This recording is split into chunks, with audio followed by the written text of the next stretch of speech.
This is the story of her maiden voyage to Australia and back.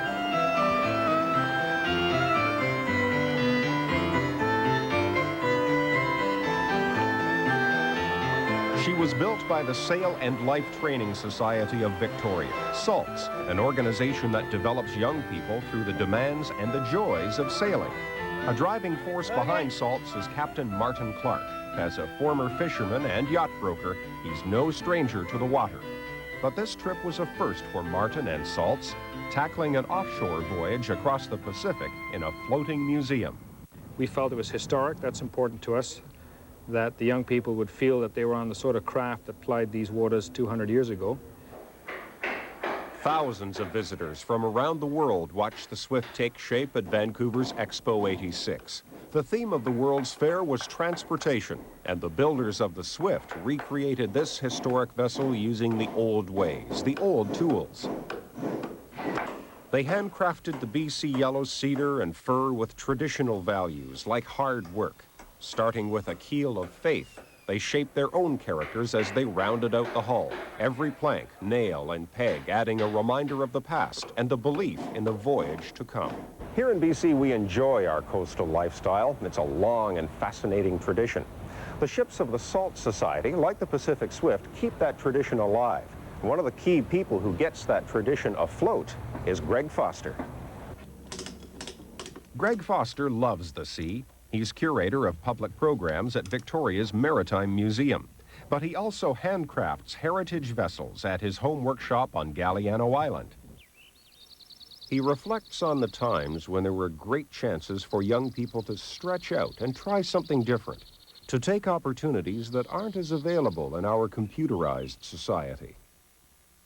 The end of the 1700s and the early 1800s, it was the kind of world that had a lot more opportunities for young people to take initiative and do something different. You know, those opportunities aren't around much in our society. Well, this shows the hull divided into the three main areas, which... The Swift is an example of the early clipper ships and golden days of merchant sailing. The design, from 1783, was taken from the archives of the British Admiralty. It's beautiful. This was a very common and popular type of rig, a square topsail schooner during that time period. And I believe that Martin and his crew have found it a very practical rig for modern-day ocean voyaging as well. But it's a long haul from blueprint to blue water. After the Expo launch, she was towed across to Victoria and berthed with the other ships of the Salts fleet. In 1987, we spoke to Martin Clark in what would eventually become the captain's cabin. The capital costs are always a problem, getting the boats built. Once they're up and running, the operation pretty well pays for itself. But you're right, the actual building of these vessels is what really takes the money and the energy, and we're always scrambling to get those dollars. And it was an expensive scramble. The final costs hit the $1 million mark, and there's still a critical shortfall, despite an impressive list of corporate and private donors. And there was another quest, finding 30 average young people, 17 to 25 years of age, willing to literally learn the ropes of sailing a tall ship. No, never. I'd never been out in the open water before in my life. I went out with a friend once for fun in a little 10-foot dinghy. That was about it. My reaction when he said I'm going was, great. Glad it's you, though, not me. I thought at first, what an exciting thing, and then I started thinking about him being in the middle of the ocean, and that's a big place. I showed Trevor the picture of the voyage, and I said, what do you think? And he said, oh, what do I know about sailing? On the other hand, I've always maintained it's probably better to get somebody who knows nothing than somebody who thinks they knows everything. It seemed almost foolhardy. Few of the young trainees were experienced sailors. First mate Margaret Clark had just received her ham radio license. The British sailmaker botched his delivery dates, so the sails, made of the same flax material as old Royal Navy ships, were still being finished off on deck as the Swift raised anchor. They were heading for Australia, and even the skipper was unfamiliar with those waters. But they were buoyed up by one thing they had lots of: faith. As long as you've got your sights, I think, on the navigator above, I think that's the important thing as far as I'm concerned. Here we've got your lat long, so I'd like you to... And among the young crew, there was the excitement of leaving home for their 11-month adventure at sea. It's great sitting on the deck and writing with the Cascades to the south and BC to the north. Yesterday it was strange to say goodbye to everyone. After a year of planning, the dream has become a reality, even if it is mostly an unknown reality. When I said goodbye to my friends and family, the words seemed careless. They didn't do justice to the actual feeling. I guess I could have cried if I wanted to, but I didn't. We'll meet some of the Swifties when we return.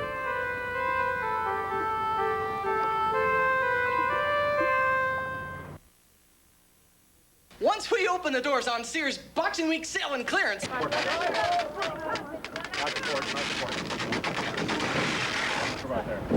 Okay, guys, play there, please. Once the adventure was underway, the young crew, the Swifties, had their hands full, learning knots, sail configurations, and basic navigation. And in the midst of it all, moments to memorize, some on video, some with photos, others, like Trevor Harmel, in his journals. And I just began getting things down on paper.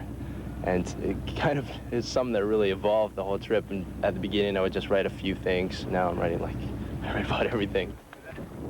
The Swifties hoped there would be much to remember. After all, it cost $1,000 a month to take part in this voyage. And for some, that money didn't come easily.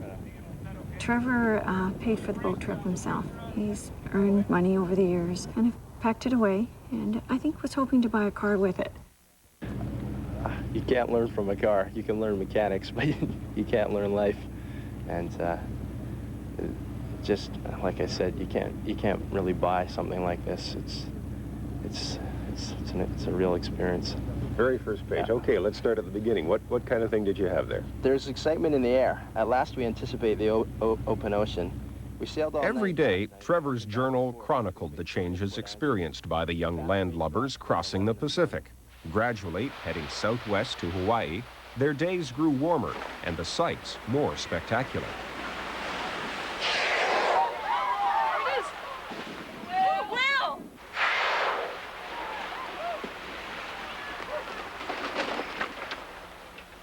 Every day's give and take with nature was like a floating school. That was especially true for 5 girls on board, the daughters of Martin and Margaret Clark. We're cool when we wait home here. Right in the lines there, okay? If you have any problems, just ask me, all right? Okay. Let me come in and visit your schoolhouse here. What's the toughest part about trying to do schoolwork in a situation like this? I think it's when it's rough or when we're on attack, all our books slide down, or they slide towards us. And so it's kind of annoying when you're trying to study and books keep flying around. You have to hold on to everything. The young people were so good with the little girls that it was almost like having lots more of my own children to help out. Margaret Clark, Martin's wife and first mate, also became confidant to the trainees. I think part of that came with the role of being a mother of 5 daughters anyway, but I found that definitely they communicated lots of the little things to me. Wind southwesterly 20, excellent drawing, high 25. Margaret's communication skills also kept the Swifties in touch with the outside world. Sometimes I felt like, I don't know anything and I don't know whether I'm going to be able to do this, but the joy of getting through and communicating and letting people know that we were safe and letting the parents know that everything was going well on board was definitely worth all the work. When you've done something. No! Don't get glad. No. Margaret held yet another post, ship's nurse. Fortunately, her training was mostly called on for sunburns, scrapes, and splinters. The first leg ended with an early arrival at Hawaii. The Pacific Swift was already living up to her name. Haul her down, let's go. She's quite a character ship, and she attracts a lot of attention. But I think the other thing is most people would say, well, how long did it take you to come from so-and-so? And we were quite delighted to tell them, oh, 10 days or 2 weeks when they should have taken us a month. The various ports of call meant fresh food and some changeovers among the trainees. But others, like Jennifer J.J. Brown, stayed on. She signed up for a long-term personal challenge. But some people I went to school with were really doubtful. Sort of going, oh, sure, you're going to last a whole year on that boat? And they'd look at it and they'd go, there's just no way. There's no showers, there's no fresh running water, and it's basic stuff like that. So I had that push behind me, sort of, I'm going to show you. You showed them? I showed them. I lasted a whole 11 months on this boat. So.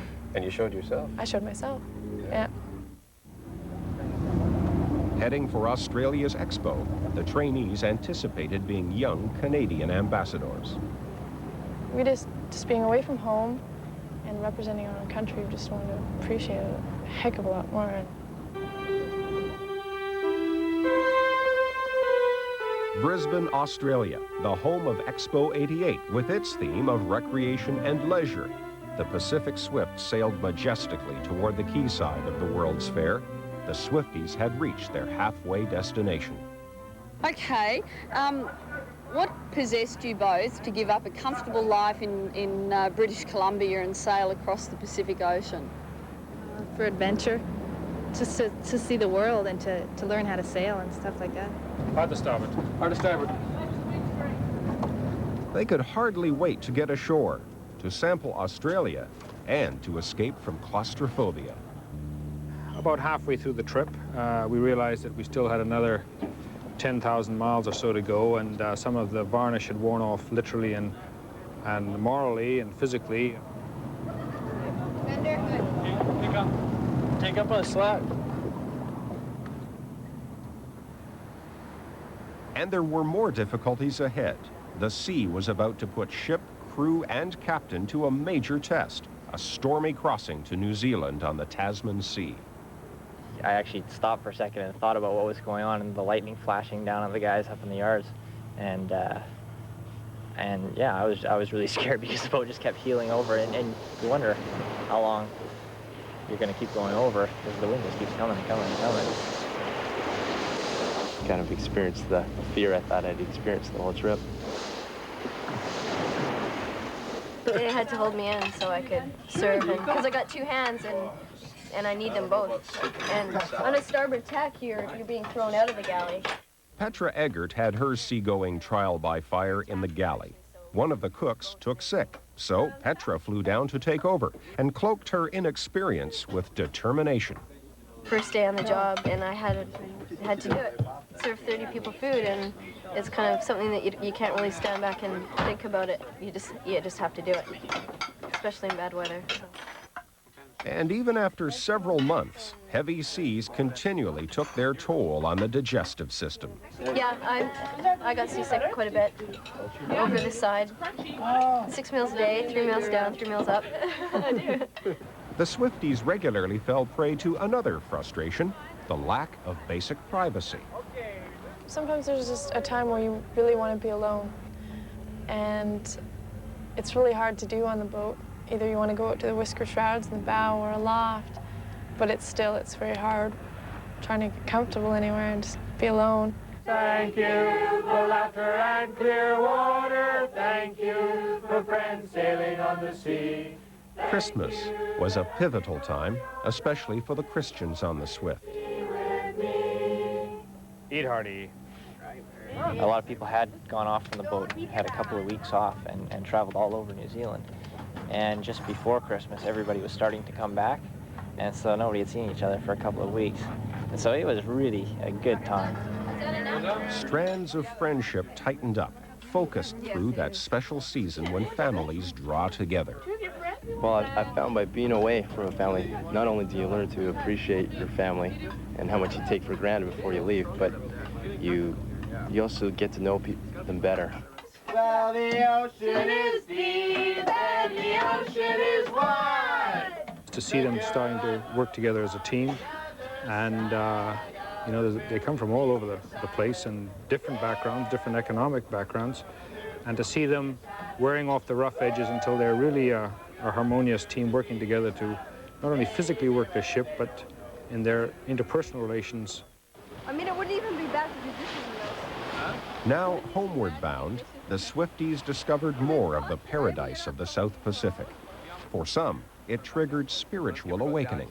There's a verse in the Bible that talks about all of creation speaking out to all mankind. And some of the coral atolls that we saw were incredible. And I mean, creation just yelled out from every corner that God is alive and cares for us.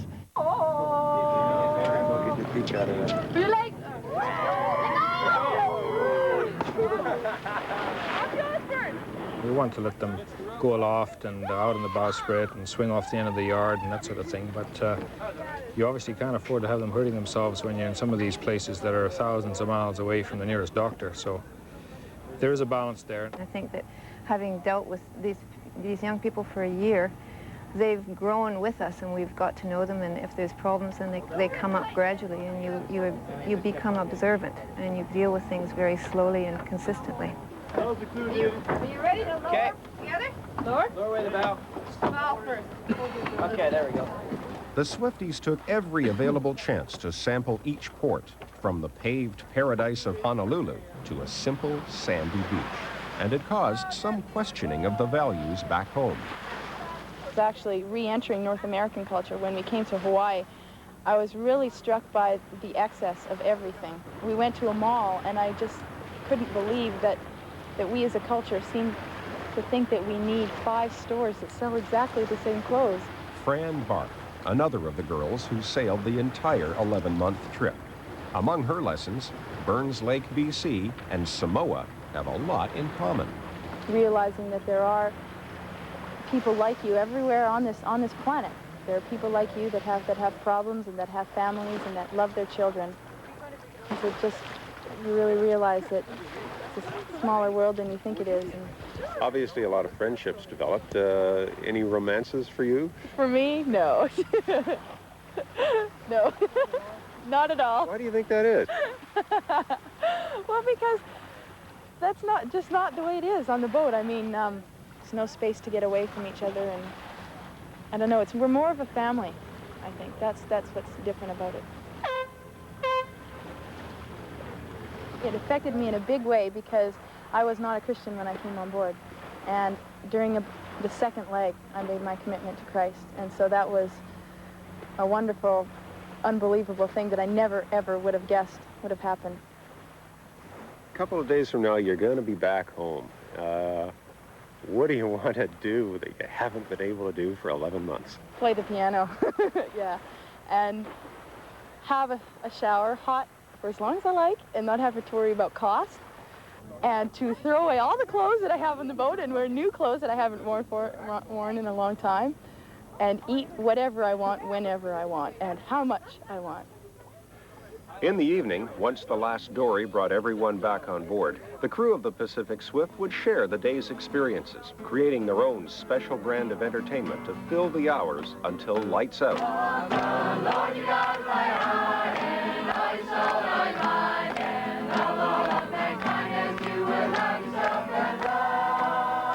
I can remember the girls especially sitting together in the forecastle and saying, gee, you know, we've only been on the trip for, a week. We know each other so well. Can you imagine how well we're going to know each other by the end of the trip? But until you really get to form that friendship, you don't understand how deep it really does go.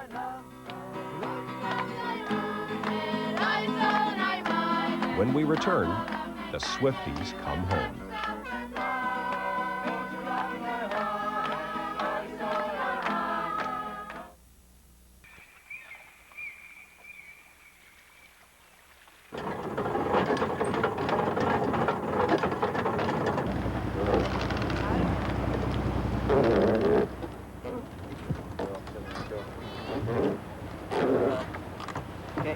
I really enjoy the actual smell of the land of British Columbia.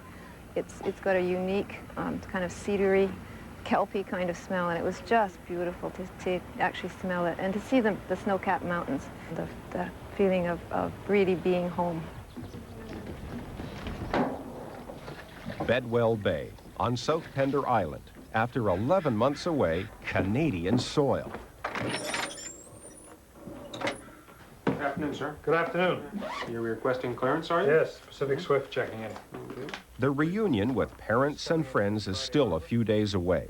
The ship must be made Bristol fashion for her arrival in Victoria, and that means all hands are busy. The Swifties are seasoned sailors now, and there's pride mixed in with the varnish and paint. The final few days also reflect bonds of friendship and the lessons learned in responsibility and leadership. Night. Hi, Jack. Hello. How you doing? Good, how are you? Good. There's nothing too much happening. I think the boat's going to start to swing. Okay. So just keep your eyes on the shore over there. Okay. But it's pretty calm. Okay. Okay. Night. Night.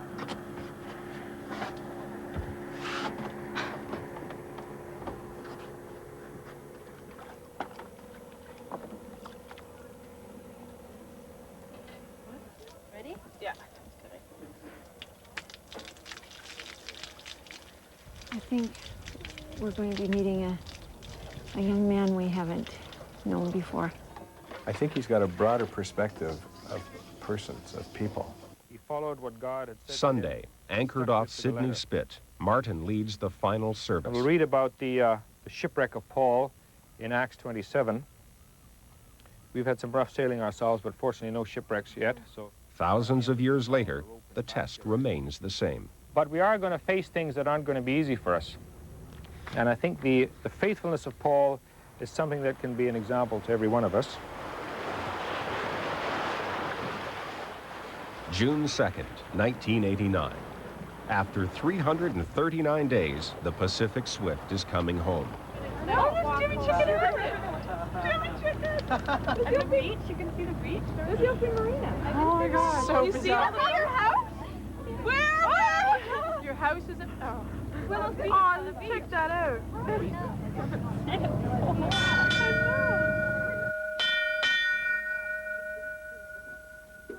Okay, all hands on deck, please.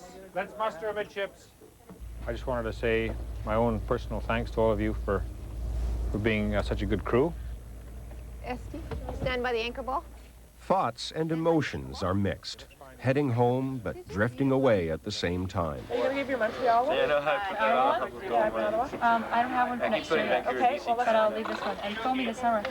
Going to send everyone Christmas cards And birthday cards. birthday cards. Good. You don't know when my birthday is, do you? Yeah, I do. Oh, no. You're not supposed to know. important. You're not supposed to know.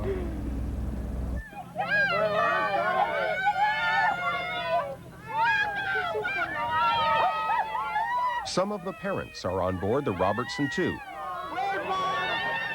The Robbie will escort the Swift around Laurel Point into Victoria Harbor, flanked by another salts vessel, the Spirit of Chemainus, and the Navy trainer, HMCS Oriole.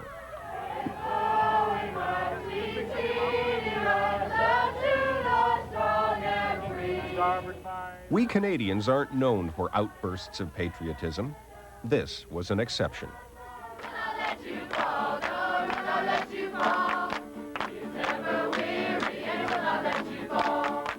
The crew of trainees bring their ship safely to harbor, and in return, cap an experience to last them a lifetime.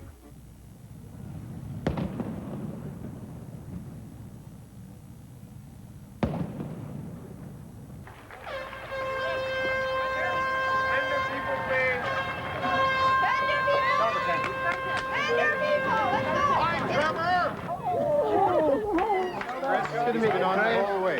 All the way. You bet. All the way. You never mind. Oh my goodness, you're here. You got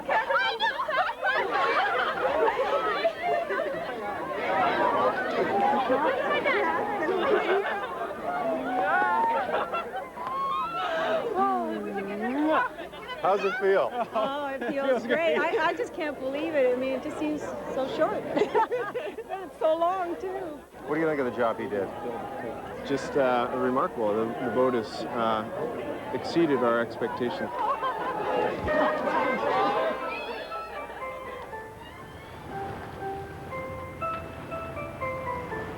Now, you've been in bare feet since the time we met you. You're going to have to go back into wearing shoes again. How's that going to feel?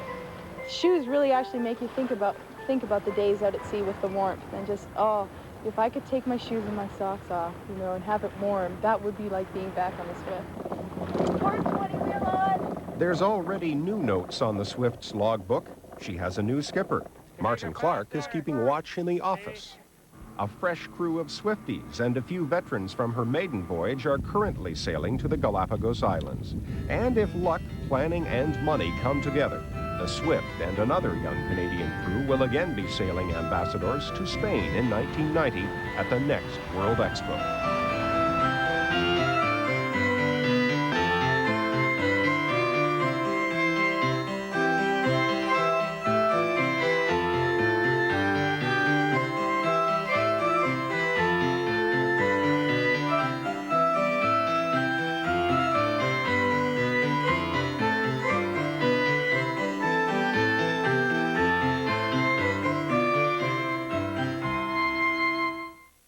This is CBC Television.